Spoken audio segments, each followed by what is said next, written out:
Hi friends, అందరూ ఎలా ఉన్నారండి? మేమైతే బాగున్నాం. మీరు కూడా బాగుండాలని కోరుకుంటున్నాను. ముందుగా ఈ సంవత్సరం టెట్ డిఎస్సి రాస్తున్న వాళ్ళందరికీ ఆల్ ద బెస్ట్ అండి. అందరూ బాగా రాయండి. మంచి మార్క్స్ రావాలని కోరుకుంటున్నాను. ముందు భయపడకుండా రాయండి. ముందు టెట్ రాస్తారు కదా! కొంతమంది ఫస్ట్ టైం టెట్ రాసిన వాళ్ళు ఉంటారు. అలా అయితే కొంచెం భయపడతారండి. ఏం భయపడకండి. ఏమీ కాదు. అందరూ కూడా బాగా ముందు క్వెషన్ అనేది ఒకటికి 2 సార్లు చదవండి. ముందు వచ్చినవి బాగా రాయండి. తర్వాత రాని వాటి గురించి మనం ఆలోచించొచ్చు. ముందు వచ్చినవి బాగా రాయండి. ఏదో రాని క్వెషన్ పట్టుకొని ఉండకండి. మీకు ఆల్రెడీ అలవాటయ్యే ఉంటది. అన్ని ఎగ్జామ్స్ రాసి వచ్చి ఉంటారు. కాబట్టి మళ్ళీ చెప్తున్నాను. వచ్చినయి ముందు ఫిలప్ చేయండి. రానివి ఆలోచించండి. అందరూ బాగా చదవండి. టైం వేస్ట్ చేయొద్దు దయచేసి. మంచి అవకాశం అండి. మళ్ళీ ఎప్పుడు తీస్తారో తెలీదు. టెట్ ఎప్పుడు పెడతారో తెలీదు. డీఎస్సీ ఎప్పుడు తీస్తారో తెలీదు. ఈ అవకాశాన్ని అందరూ ఉపయోగించుకోండి. ఇప్పటి వరకు ఏం చదివారో అవి మాత్రం రివిజన్ చేయండి. క్వెషన్ పేపర్స్ అయినా, ఏవైనా మెటీరియల్ ఏమున్నా ఇంతవరకు ఏం చదివారో అవి మాత్రమే చదవండి. రివిజనే చేయండి. కొత్తవి చదవొద్దు. మీకు బోర్ కొట్టినప్పుడు ఇలా మొబైల్స్‌లో బిట్స్ ఉంటాయి కదండీ! చాలామంది పెట్టినవి. అవి చదవండి. మీకు టైమ్ పాస్ కూడా అవుతుంది. కొంచెం మైండ్ రిలీఫ్ అవుతుంది. అందువల్ల అంతేగాని కొత్తవేవి చదవొద్దు. ఇవి కూడా మైండ్ మీకు రిలీఫ్ అవ్వడం కోసం చదవమంటున్నాను ఇవి కొంచెం. అంతేగాని టెక్స్ట్ బుక్‌లోని, క్వెషన్ పేపర్‌లోని కొత్తవేవి చదవొద్దు. టెట్‌కి ప్రిపేర్ అవుతున్న వాళ్ళు మాత్రమే. డీఎస్సీ కోసం తర్వాత చూద్దాము.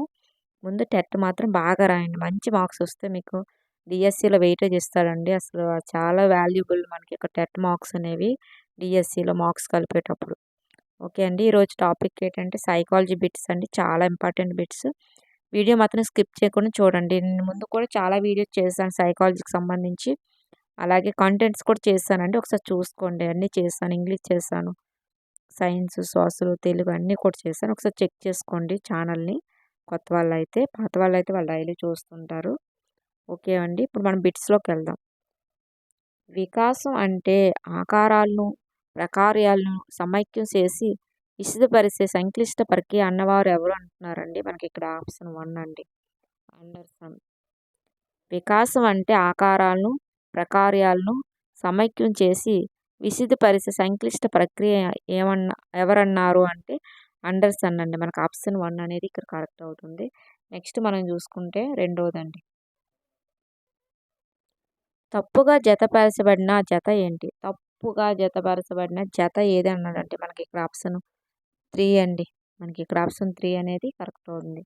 ఫ్రేమన్ ఎడ్వర్డ్ కుటుంబం అనేది మనకి ఇక్కడ తప్పుగా జతపరిచిన జతపరచబడిందండి.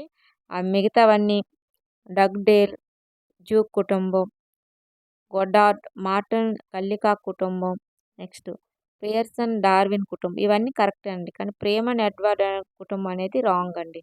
నెక్స్ట్ మనం థర్డ్ చూసుకుంటే భాషా వికాసంలో భాషా వికాసంలో మొదటి దశ ఏంటి అన్నాడండి. మనకు ఆప్షన్ 3 అండి. ప్రాగ్భా దశ. భాషా వికాసంలో మొదటి దశ ఏంటంటే ప్రాగ్భాష దశ అండి. ఆప్షన్ 3 అనేది మనకి ఇక్కడ కరెక్ట్ అవుతుంది. నెక్స్ట్ మనం చూసుకుంటే ఫోర్త్ బిట్ అండి. రమేష్ తన ఉపాధ్యాయుడు తరగతిలో మేక గురించి చెప్పిన వర్ణన విని తర్వాత దారిలో కనబడిన నల్ల కుక్కను కూడా మేక అనుకున్నాడు. దీనికి కారణం ఏంటని అడుగుతున్నారండి. మనకి ఇక్కడ ఆప్షన్ 1 ఉంది. సాంశీకరణ. రమేష్ తన ఉపాధ్యాయుడు తరగతి గదిలో మేక గురించి చెప్పిన వర్ణన విని తర్వాత దారిలో కనబడిన నల్ల కుక్కను కూడా మేక అనుకున్నాడు. దీనికి కారణం ఏంటంటే సాంశీకరణ అండి. నెక్స్ట్ మనకి ఐదోది మనం చూసుకుంటే కోల్బర్గ్ నైతిక వికాస సిద్ధాంతం ప్రకారం వ్యక్తిగత సూత్రాలు, అంతర్మాత్మ నీతి అనేవి దీనికి సంబంధించినవి అంటే మనకి ఇక్కడ ఆప్షన్ 4 అండి. ఉత్తర సంప్రదాయ స్థాయి 6వ దశ అండి. ఉత్తర సంప్రదాయ స్థాయి 6వ దశ. కోల్బర్గ్ నైతిక వికాస సిద్ధాంతం ప్రకారం వ్యక్తిగత సూత్రాలు, అంతరాత్మ నీతి అనేవి దీనికి సంబంధించినవంటే ఉత్తర సంప్రదాయ స్థాయి 6వ దశ అండి.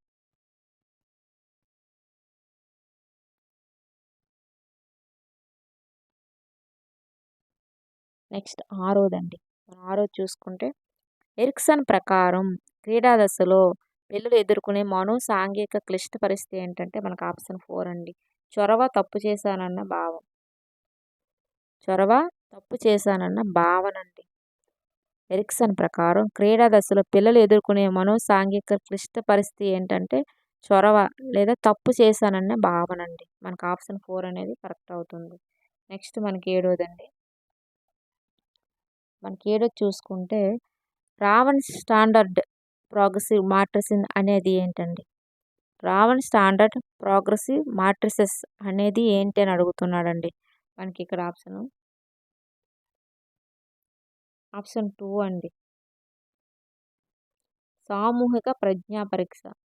సామూహిక ప్రజ్ఞా పరీక్ష. రావణ్ స్టాండర్డ్ ప్రోగ్రెసివ్ మాట్రిసెస్ అనేది ఏంటంటే సామూహిక ప్రజ్ఞా పరీక్ష అండి. నెక్స్ట్ మనకి ఎనిమిదోది మనం చూసుకుంటే డిఫరెన్షియల్ యాప్టిట్యూడ్ టెస్ట్ బ్యాటరీని రూపొందించిన వారు ఎవరు? మనకి ఇక్కడ ఆప్షన్ 2 అండి. జార్జ్ కే బిన్నెట్. డిఫరెన్షియల్ యాప్టిట్యూడ్ టెస్ట్ బ్యాటరీని రూపొందించిన వారు ఎవరు? జార్జ్ కే బెన్నెట్. నెక్స్ట్ 9దండి. క్రింది గ్రంథుల్లో మిశ్రమ గంధి ఏంటంటే మనకు ఆప్షన్ 2 అండి. క్లోమం. క్రింది గ్రంథుల్లో మిశ్రమ గంధి ఏంటంటే క్లోమం అండి. ఆప్షన్ 2 అనేది మనకి ఇక్కడ కరెక్ట్ అవుతుంది. నెక్స్ట్ మనం 10దండి. రవికి హోంవర్క్ చేయాలని లేదు, అలాగని ఉపాధ్యాయునితో తిట్లు తినాలని లేదు. రవి యొక్క సంఘర్షణ ఏంటని అడుగుతున్నాడు. మనకి ఆప్షన్ 3 అండి. పరిహార. రవికి హోంవర్క్ చేయాలని లేదు, అలాగని ఉపాధ్యాయునితో తిట్లు తినాలని కూడా లేదు. అతను ఒక సంఘర్షణ పడుతున్నాడు. అదేంటి అంటే పరిహారం అండి. ఆప్షన్ 2 అనేది కరెక్ట్ అవుతుంది. నెక్స్ట్ మనం 11 చూసుకుంటే 10 సంవత్సరాల వయసు గల కుమారు మానసిక వయసు 7 సంవత్సరాలు అయితే అతని ప్రజ్ఞాలబ్ధి ఎంత అంటే మనకు ఆప్షన్ 1 అండి. 70. 10 సంవత్సరాల వయసు గల కుమార్ మానసిక వయస్సు 7 సంవత్సరాలు అయితే అతని ప్రజ్ఞాలబ్ధి ఎంత అంటే 70 అండి. నెక్స్ట్ మనం చూసుకుంటే 12ది. ఒక ఉపాధ్యాయుడు విద్యార్థుల చురుకుదనంపై గ్లూకోజ్ ప్రభావాన్ని అధ్యయనం చేశారు. ఇక్కడ విద్యార్థి చురుకుదనం అనేది ఏంటి అని అడుగుతున్నాడండి. మనకు ఆప్షన్ 2 అండి. పరతంత్ర చరం. ఒక ఉపాధ్యాయుడు విద్యార్థుల చురుకుదనంపై గ్లూకోజ్ ప్రభావాన్ని అధ్యయనం చేశారు. ఇక్కడ విద్యార్థి చురుకుదనం అనేది పరతంత్ర చరం అండి. నెక్స్ట్ మనకి 13 చూసుకుంటే చార్లెస్ జెడ్ ప్రతిపాదించిన అభ్యసన బదలాయింపు సిద్ధాంతం. చార్లెస్ జెడ్ ప్రతిపాదించిన అభ్యసన బదలాయింపు సిద్ధాంతం ఏంటంటే మనకి ఇక్కడ ఆప్షన్ 2 అండి. సామాన్యీకరణ సిద్ధాంతం. చార్లెస్ జెడ్ ప్రతిపాదించిన అభ్యసన బదలాయింపు సిద్ధాంతం ఏంటంటే సామాన్యీకరణ సిద్ధాంతం అండి. ఆప్షన్ 2 కరెక్ట్ అవుతుంది. నెక్స్ట్ మనకి 14దండి. పరీక్షలకు తయారవుతూ లక్ష్మి మొదట ఫ్రెంచ్, తర్వాత జర్మన్ నేర్చుకుంది. జర్మన్ పరీక్ష రాస్తుంటే ఆమెకు ఫ్రెంచ్ గుర్తుకు వస్తుంది కానీ జర్మన్ గుర్తుకు రావట్లేదు. దీనికి కారణం ఏంటంటే పురోగమన అవరోధం అండి. పరీక్షలకు తయారవుతూ లక్ష్మి మొదట ఫ్రెంచ్, తర్వాత జర్మన్ నేర్చుకుంది. జర్మన్ పరీక్ష రాస్తుంటే ఆమెకి ఏం గుర్తొచ్చింది? ఫ్రెంచ్ గుర్తుకు వస్తుంటే జర్మన్ గుర్తు రావట్లేదు. దీనికి కారణం ఏంటంటే పురోగమన అవరోధం. నెక్స్ట్ మనకి 15దండి.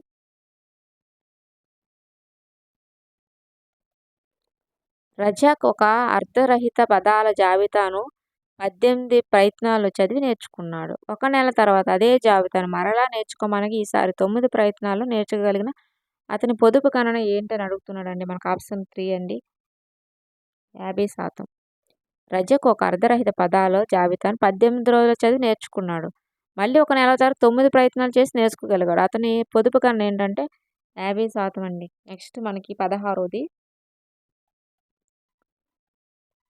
క్రింది వానిలో గౌణ అవసరం ఏది? క్రింది వానిలో గౌణ అవసరం ఏంటంటే మనకి ఇక్కడ ఆప్షన్ 4 అండి. రక్షణ.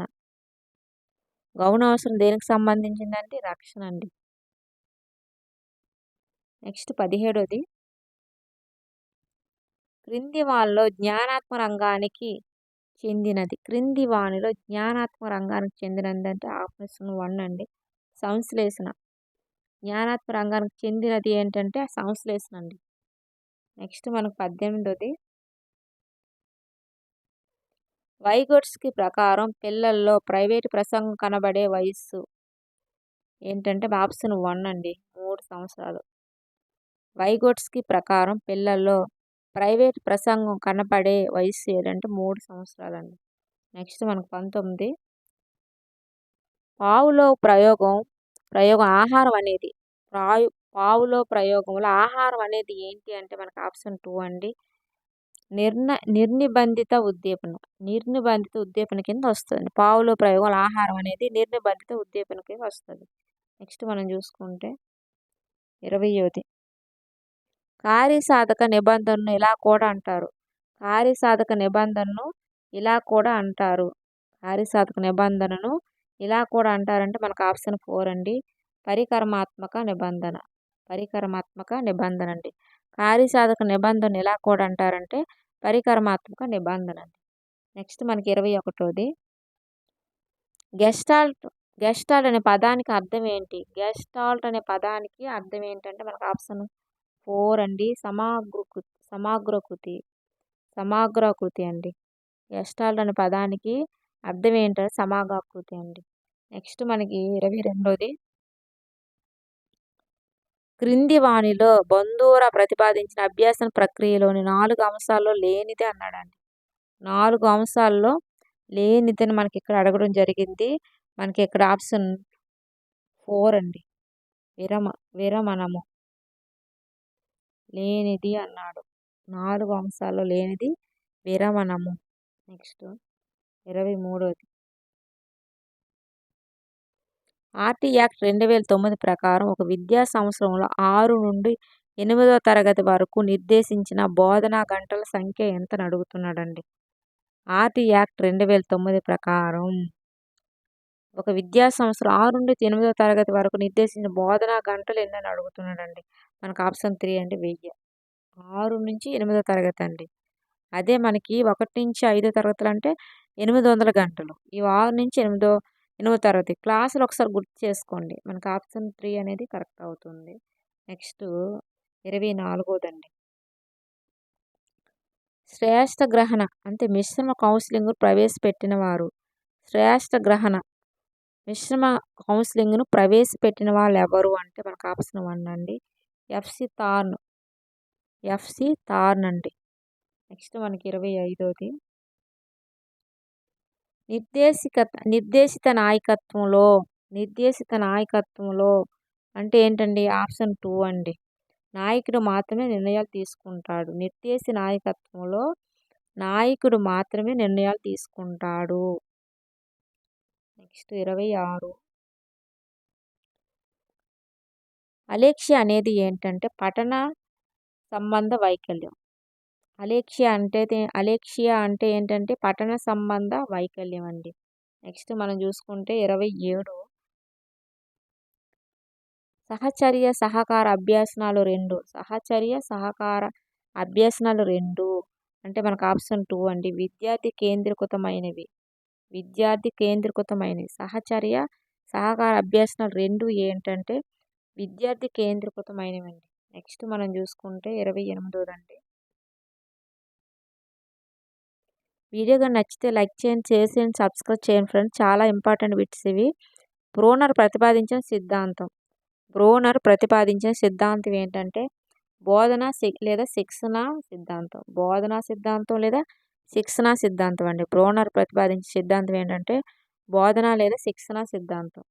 నెక్స్ట్ మనం చూసుకుంటే 29దండి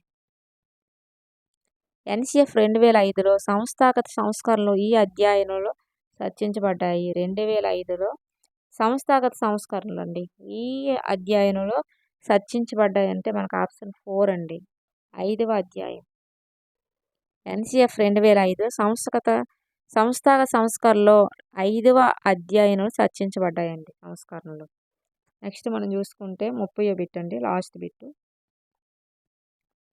క్రింది వానిలో ప్రక్షేపిత ఉపకరణం కానిది అన్నాడండి. మనకి ఇక్కడ ఆప్షన్ 3 అండి మైక్రోస్కోప్. క్రింది వానిలో ప్రక్షేపక ఉపకరణం కానిది అంటే మైక్రోస్కోప్ అండి. ఈ చలనచిత్రాలు, స్లైడ్లు, ఓవర్ హెడ్ ప్రాజెక్టులు ఇవన్నీ కూడా ప్రక్షేపక ఉపకరణాలు. కానిది ఏంటంటే మైక్రోస్కోప్ అండి. మొత్తం ఇవి 30 బిట్స్ అండి. నేను నిన్న కూడా దీనికి సంబంధించి వీడియో పోస్ట్ చేశాను. సైకాలజీ సంబంధించి చాలా వీడియోస్ చేశాను. ఒకసారి చెక్ చేసుకోండి. మిగతా కంటెంట్ కూడా చేశాను. ఓకే అండి. ఒకసారి చెక్ చేసుకోండి ఛానల్‌ని. మీకు నచ్చితే మాత్రం లైక్ చేయండి, షేర్ చేయండి, సబ్స్క్రైబ్ చేయండి ఫ్రెండ్స్. చాలా ఇంపార్టెంట్ బిట్స్ ఇవి. కొత్త వాళ్ళైతే ఒకసారి ఛానల్ చెక్ చేసుకోండి. అందరూ కూడా బాగా చదవండి. భయపడకుండా టైం వేస్ట్ చేయొద్దు దయచేసి. ఓకే అండి. మరొక వీడియోతో మళ్ళీ కలుసుకుందాం.